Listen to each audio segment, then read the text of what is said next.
My name is Comedian Mesa Kadetijeke Babara Kavasa. Ẹ̀yin ọmọ ẹ wo ẹ jẹ́ ká dá gbogbo ẹ̀ papọ̀. Okay sir.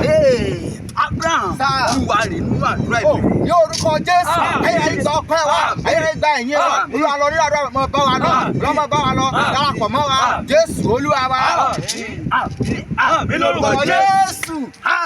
Ẹ̀yin ọmọ ẹ. Ó yá ẹ bá mi gbé orin ìyìn tó dùn sókè. Ọlọ́run tó ga. Ìyanu lórúkọ rẹ̀. Ìwà tó bá yé kan tó lè yàrá. Ọlọ́run tó ga. Ìyanu lórúkọ rẹ̀. Ìwà tó bá yé kan tó lè yàrá. Ọlọ́run tó ga. Ìyanu lórúkọ rẹ̀. Ìwà tó bá yé kan tó lè yàrá. Ọlọ́run tó ga. Ìyanu lórúkọ rẹ̀. Ìwà tó bá yé kan tó lè yàrá.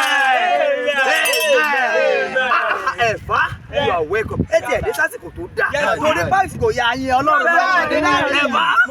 Ẹ bá wàá gbé sókè ẹja àdàgùn pé papọ̀ mọ́ra wọn. Orí wo ni fíìmù bẹ̀? Ẹ kọ́ni ẹyin náà lọ́wọ́ ni.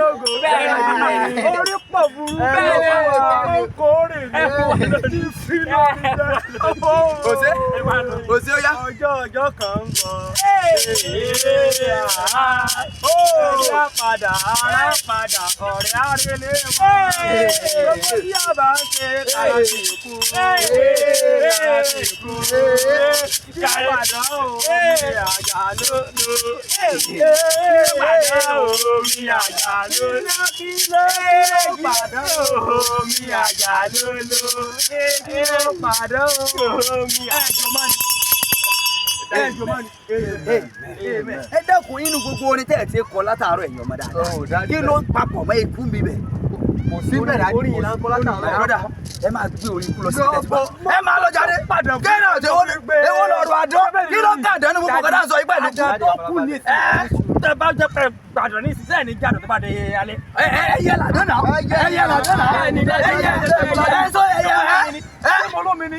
Ṣé mo fẹ́ lọ lókè jẹjẹ yín dáadáa ń dúró? Adájọ́ ṣèṣì. Mo dẹ̀ ń dúpẹ́ pé ebe mi mo ebe yẹ ladọ ebe yẹ ladọ ebe yẹ ladọ máa lọ. Ẹ wò ẹ má pèmí ìjọ yín mọ́. Kókó nù. Ṣé mo yẹjú náà ni? Kí n kọrin kákọrin bẹ́ẹ̀. A lè dúpẹ́ pé àpàdàn kájàdàn ẹni ń gbà kí n kọ̀m̀plé. Amen. Kuba. Baba. Mi ta mi àdán. Dadi.